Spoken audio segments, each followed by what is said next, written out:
¿Cómo está, Doc? Ya está con nosotros el doctor, nos comentan, sí, ya está. Doctor, muy buenos días, gracias por conectar con nosotros a esta hora de la mañana. Bueno, hemos hecho una pequeña introducción, pero también queremos saber mucho más sobre este tema, sobre las madres primerizas finalmente, ¿no? Doctor, buenos días, ¿cómo está? Hola, muy bien, muchas gracias. Qué gusto tenerle. ¿Les cuento cosas o quieren preguntarme algo en particular? Yo creo que primero usted cuéntenos. Mira, la primera cosa que puede ser interesante y que yo creo que hoy día sale mencionada en el diario es rescatar el hecho de que los nacimientos en Chile continúan disminuyendo notablemente, a excepción de ciertas regiones como es la región del norte, Atacama, Antofagasta, donde la disminución del número de nacimientos ha sido menor y donde eso se atribuye a que son regiones que han recibido una mayor cantidad de inmigrantes que de hecho se están reproduciendo con mayor probabilidad que las mujeres chilenas. Hoy día, cuando uno ve mujeres jóvenes o parejas jóvenes, uno entiende y les escucha decir que la mayor parte de ellas ni siquiera están planeando embarazarse. Así es una realidad. Eso es una primera cosa que vale la pena tener en mente. Los nacimientos en Chile en el año 90 fueron sobre 300.000 en el año y hace un par de años atrás, que es la última cifra del ministerio, los nacimientos estaban bajo 290.000. Así que hay una disminución de casi un 40%. Menos, sí, ha sido muy importante.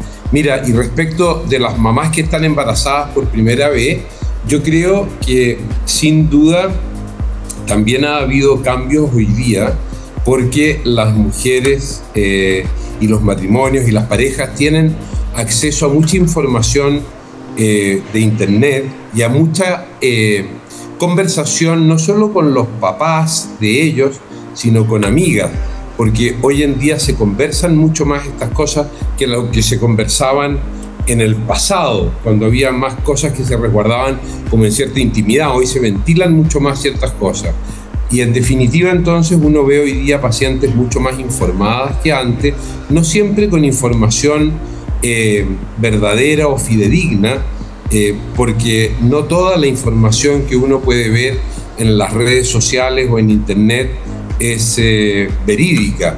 Y sobre todo porque en medicina, para resolver ciertas situaciones, muchas veces hay más de una posible acción a tomar.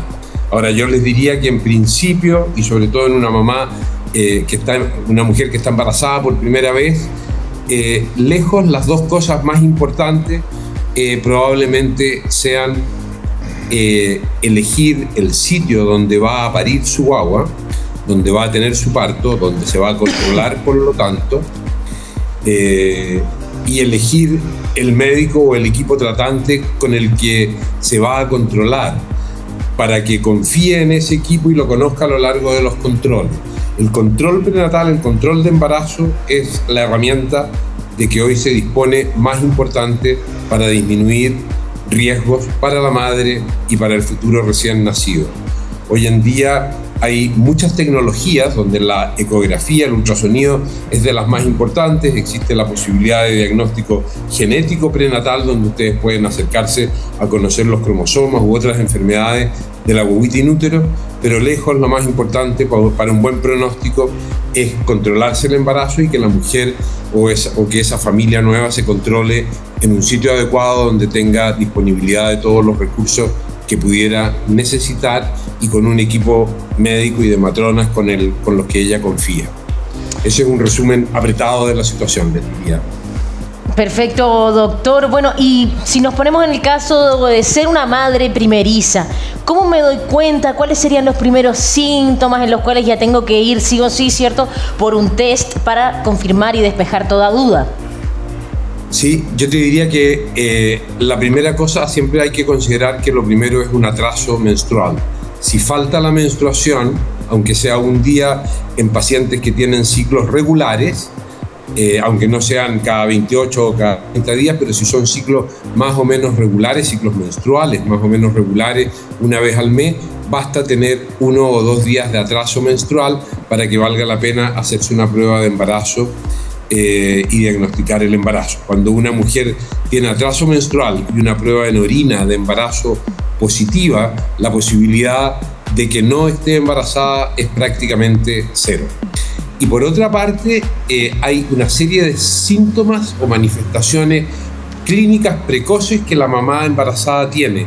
Ponte tú, tiene dolor en las mamas, porque las mamas están más tensas, tiene a veces inestabilidad emocional, que está más triste o contenta sin que haya una clara razón que explique los cambios de estado de ánimo.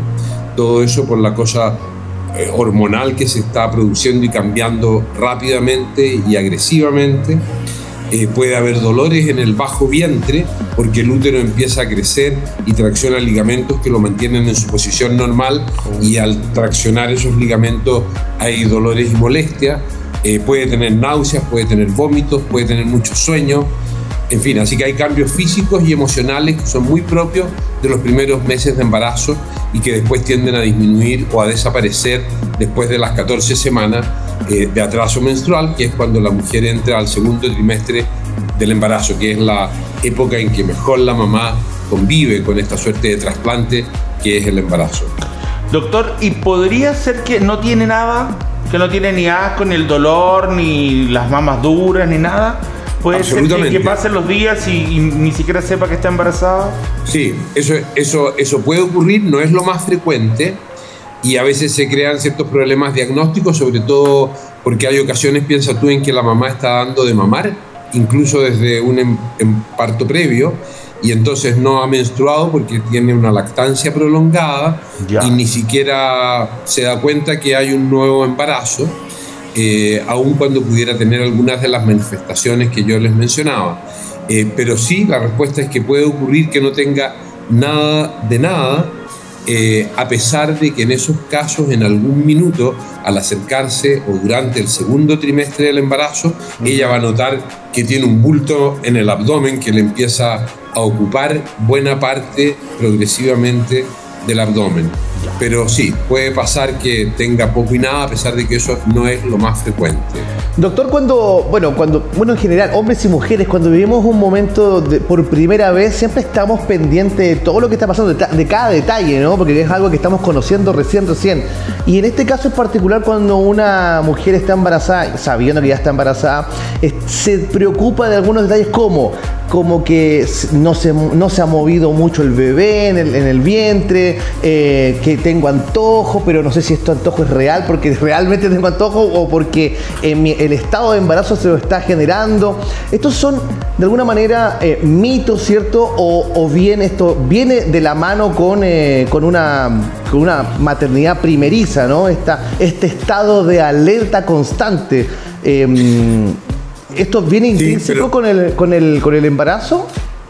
Sí, pero mira, lo que tú preguntas es bien importante porque tiene que ver con las cosas que... Mucho de lo que se hace en el control prenatal es educación de la mamá que está embarazada, en especial cuando es la primera vez que ocurre. Y lo que tú preguntas tiene que ver con las cosas que uno le enseña a una mamá, que son las razones por las cuales debe consultar en los distintos momentos del embarazo. Y eso significa, por ejemplo, que en el primer trimestre del embarazo, en los primeros 3 meses, toda mujer embarazada debe consultar si tiene un sangrado genital. Sangrar rojo por genitales en el primer trimestre es la cosa que debe hacer consultar en los servicios de obstetricia donde ella se está controlando o en el servicio de urgencia correspondiente. Y uno les dice a las pacientes que esa es la única cosa anormal.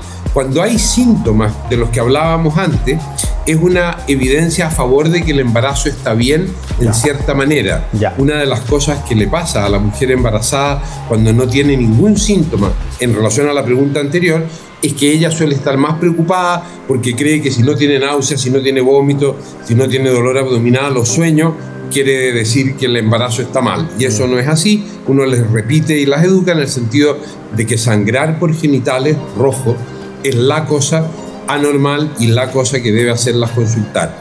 En los meses del medio del embarazo, uno les dice que hay 2 factores o 2 elementos que deben hacer consultar a urgencia a las mamás. Una es sangrar siempre, y 2 es perder líquido abundante por genitales, que sugiere que se rompió la bolsa de agua, que es la rotura prematura ovular o rotura prematura de membrana, que obliga a que la mamá se desplace también al sitio donde va a tener su parto, porque ese fenómeno tiene que ver no solo con trabajo de parto, sino también con infecciones.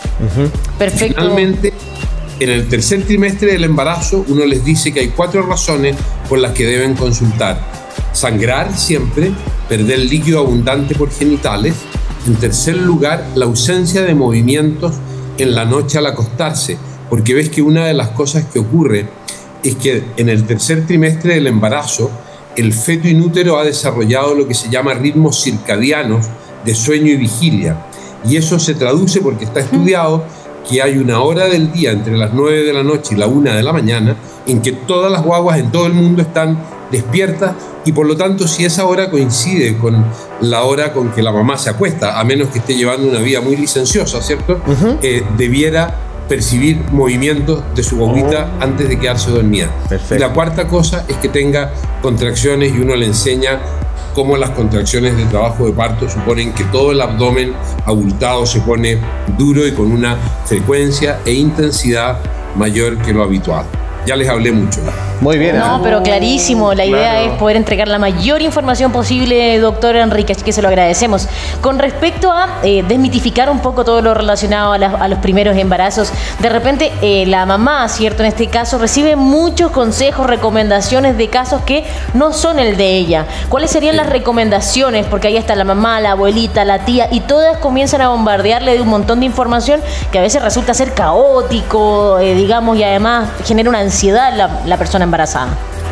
Sí, mira, eso ha sido pues un problema creciente, como tú mencionas, desgraciadamente, y fíjate que una de las cosas que ocurre hoy día, que es muy distinto a lo que me pasaba a mí o lo que yo vivía en los primeros años de práctica profesional, es que hoy es frecuente que tú veas pacientes que nosotros lo vemos en la clínica, acá nuestra, en la clínica de la Universidad de los Andes, que consultan, por ejemplo, el mismo día con 3 médicos diferentes.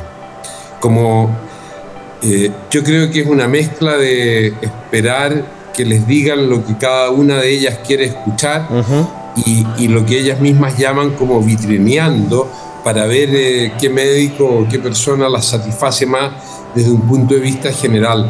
Pero desgraciadamente eso se traduce más en lo que tú decías recién, que empiezan a recibir distintos enfoques, distintas maneras de enfrentar las cosas, distintas maneras de responder ciertas preguntas, y yo creo que generan más confusión.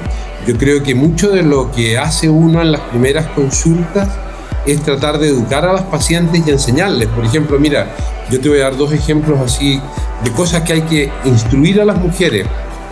Uno es que toda pareja que se embaraza tiene que saber que cada vez que se embaraza hay no menos de un 25% de riesgos de perder ese embarazo. Cuanto más precoz es el embarazo, ese riesgo es mayor. Y ese riesgo se supera después de las 12 o 10 semanas de atraso menstrual, que son más o menos 2 meses o 2 meses y medio de embarazo. Así que hay que saber que hay un riesgo relativamente elevado de pérdida de los embarazos, y que esos embarazos que se pierden la mayor parte de las veces no se pierden por algún problema de los papás o por algún problema emocional o de estrés que hayan tenido, sino por razones genéticas que tienen que ver con azar genético. Y otra cosa donde falta mucho la parte de educación, me parece a mí, es en relación a los exámenes y elementos accesorios. Hoy día hay que reconocer, ponte tú, que la ecografía cambió mucho la obstetricia, porque permitió tener acceso in útero al feto, poder mirarlo, examinarlo, descubrir anomalías o malformaciones congénitas. Pero el grueso público cree que ciertas anomalías ecográficas son sinónimo, por ejemplo, de síndrome de Down. Y está muy lejos eso de la realidad. Por ejemplo, una ecografía que se ha puesto de moda, que es la ecografía Doppler de las 11 a 14 semanas, donde se ve el grosor detrás de la nuca, que cuando está aumentado, aumenta la probabilidad de síndrome de Down. Todo el público, la gente cree que tener aumentada la translucencia nucal es sinónimo de Down, y el 90% de las veces los cromosomas en ese contexto son normales. ¿Te fijas? Así que hay una serie de cosas, me parece a mí, que tienen que ver con la responsabilidad de los equipos médicos y de matronas y personal de salud que deben, a pesar de toda la información de que hoy se dispone en las redes y en distintas partes, deben educar. Hay una gran responsabilidad de educación de la gente, porque el conocimiento masivo es muy distinto a veces a la realidad. Muy bien, perfecto. Doctor, una consulta. ¿Qué pasa cuando uno ve a una mujer haciendo deporte? Cuando uno ve a una mujer, no va a estar jugando tenis tal vez, pero que sí está en el gimnasio levantando pesa, usando trotadora, bicicleta estática, qué sé yo, haciendo algunos ejercicios. Conozco un caso, bueno, mira, esa es una muy buena pregunta. El mes 8 en el gimnasio. Sí, mira, hoy se sabe que practicar actividad física durante el embarazo reduce bastante casi todos los riesgos, reduce incluso riesgo de preeclampsia, que es la enfermedad hipertensiva más propia y más frecuente del embarazo, y que reduciría incluso riesgos de parto prematuro, que uno podría creer que es al revés. Claro. Ahora, sí se trata de hacer cierta actividad física especial. Por ejemplo, las cosas de impacto, como tú bien mencionaste, tenis, pádel, que está de moda hoy día, son cosas contraindicadas. Trote está contraindicado. Yo atiendo de repente pacientes de deportistas de élite que hasta trotan todos los días, pero ciertamente eso no es lo ideal y me parece que cuando tienen éxito al final del día es más por el Señor en el cielo que las protege que por lo que están haciendo. Pero la idea es que sí pueden y deben hacer actividad física y que eso reduce riesgos, como te digo, de hipertensión, de diabetes gestacional. Así que lo que importa es hacerlo de manera controlada y que la persona que la está ayudando a entrenar esté consciente del embarazo y del abdomen creciente que crea ciertas dificultades. Doctor, cuando hablamos de alimentación, ¿cierto? En este proceso, en esta etapa de embarazo, hay alimentos, bueno, sabemos que el alcohol, por supuesto, y el cigarrillo serían cosas que están absolutamente fuera de, no pueden ser consumidos por una persona embarazada, pero hay alimentos, algunos alimentos específicos que no es conveniente que coma una mujer embarazada. Sí, mira, en esto también hay cambios a veces de lo que un equipo médico le dice a una paciente y lo que yo te voy a decir los que yo les comparto a las pacientes. Ya. Las pacientes embarazadas, claro, no debieran fumar ni tomar alcohol, pero si de repente van a un matrimonio y toman una copa de champaña no va a pasar nada, no es que la guaguita inútil se va a morir o va a tener algún daño. Ya. Distinto es que empiece a tomar champaña o vino o cualquier cosa todos los días. Lo segundo es que una embarazada puede tomar 2 tazas de café en el día o 2 tazas de té en el día o 4 porciones pequeñas de bebidas colas de 200 ml. Todo eso es por la cafeína. Perfecto. O 2 tazas de café o 2 tazas de té o 4 porciones de bebidas cola. Bebidas cola pequeñas, no de esas latas grandes o en fin. Y lo otro tiene que ver con ciertos alimentos crudos. Especial, mira, hoy en día las infecciones en general, fuera del embarazo y durante el embarazo, tienen que ver con 2 factores en todo el mundo desarrollado incluso. El lavado de manos, o sea, cuando hay una infección y tú has pedido comida a la casa o vas a restaurantes, la primera probabilidad siempre son los manipuladores de alimentos, que no usaban guantes, que hoy día es una regla, que van al baño, no se lavan las manos, siguen cocinando, en fin. Y lo segundo son las carnes rojas crudas por dentro, como les gusta a la mayoría de los carnívoros. O sea, la embarazada no debiera comer carnes rojas por dentro, sino que bien cocidas. Well done.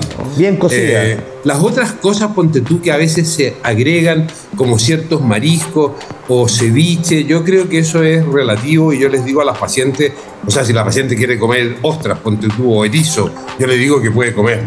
Sí. Pero otra gente de repente les dice que no. Claro, pero lo más importante es lo que yo te mencionaba recién. Perfecto, doctor. Y con respecto a la emocionalidad de esta primera mamá, ¿cierto? Que está en esta dulce espera, sabemos que es un vaivén de emociones. ¿Cómo el círculo cercano puede verdaderamente ser un aporte y no ir en desmedro de su salud mental, quizá? Sí, yo creo que la parte simple que te puedo decir es queriéndola, regaloneándola y tratando de darle los gustos dentro de lo que el buen juicio aconseje. Yo creo que sí hay que estar consciente de lo que tú dices. Es un gran cambio y más hoy día. Piensa tú que gran parte de la población femenina y de las pacientes que uno ve hoy día están tomando antidepresivos. Yo creo que no necesito enfatizar acá todos los temas de salud mental que solo se manifestaron más o se agudizaron más y se generalizaron después de la pandemia. Pero hay que tener conciencia que hoy en día muchas mujeres en edad fértil y aún embarazadas están tomando antidepresivos, un porcentaje muy alto. Piensa tú que los fenómenos de depresión durante el embarazo hoy día afectan a casi 1/3 al menos de las mujeres embarazadas. Y hay que estar atento a eso porque se sabe que si tú haces una sospecha o diagnóstico precoz y tratas a las pacientes aún con dosis bajas de antidepresivos durante el embarazo, previenes fuertemente la depresión postparto, que puede ser un fenómeno o que es un fenómeno mucho más grave. Así que yo te diría que al final del día lo que hay que hacer, y siempre como en todas las cosas emocionales y de este tipo, hay que pensar que es la familia, es su entorno, especialmente familiar familiar sobre todo más que amistades, los que sacan adelante y que son fundamentales para la gente que tiene problemas de salud mental y para toda embarazada que está teniendo esta descarga hormonal masiva. Así que tener a su marido cariñoso cerca es muy importante. Las mamás nuevas, primerizas, que tienen a su propia mamá viva, les va y están mucho mejor que aquellas mamás nuevas que no tienen madre viva, por ejemplo. Bien, ¿eh? Porque el apoyo es diferente. Oye, una pregunta, doctor, ¿qué pasa cuando el antojo es potente en casos como, y se lo digo porque conozco un par de casos, una persona que quiere oler, mascar y chupar caucho, goma de neumático y no aguanta y hay que traerle, y por otro lado, una persona que tenga un antojo, por ejemplo, diario, imposible de detener, de una cerveza? Sí, yo creo que sí, hay que manejarlo con prudencia, pero lo que tú dices no es tan exótico. O sea, hay casos de ese tipo. Sí. Hay casos de mujeres que se lavan los dientes a cada rato porque comen la pasta de dientes. Claro. Pero mira, con lo del caucho, con lo de a veces pintura o las paredes de madera, hay que ser prudente porque esos antojos en particular sugieren o son un indicador de anemia por déficit de hierro. Así que hay que estar atento con ciertos antojos que revelan un problema bioquímico que es la anemia, que es muy frecuente en la población y que es mejorable. Hoy en día, ponte tú, donde hay una buena parte de la población que ha sido sometida a cirugía bariátrica para bajar de peso, esas mujeres con cirugía bariátrica no absorben hierro adecuadamente. Entonces tienen anemia persistente. Y durante el embarazo, a veces una y a veces más de una vez, hay que colocarles hierro endovenoso. Eso es algo que hoy día hacemos con alguna regularidad y que 5 o 10 años atrás, cuando no existía la cirugía bariátrica, no se veía. Así que sí, pero frente a ciertos antojos como los que tú mencionas, hay que estar seguro que no sea anemia por déficit de hierro, porque eso es tratable. Oye, muy bien, muy bien. Sí. Yo creo que la gente en su casa ha quedado muy claro, doctor. Queremos agradecerle a usted el tiempo que se ha tomado para conversar sobre este tema que es tan importante para aquellas madres que están recién, ¿cierto? Madres primerizas. Creo que han salido de varias dudas y queremos agradecer este contacto con usted, doctor. Encantado, agradecido a ustedes. Que les vaya muy bien, que tengan una buena semana. Igualmente, doctor. Muchísimas gracias. Gracias por su tiempo. Nosotros continuamos aquí.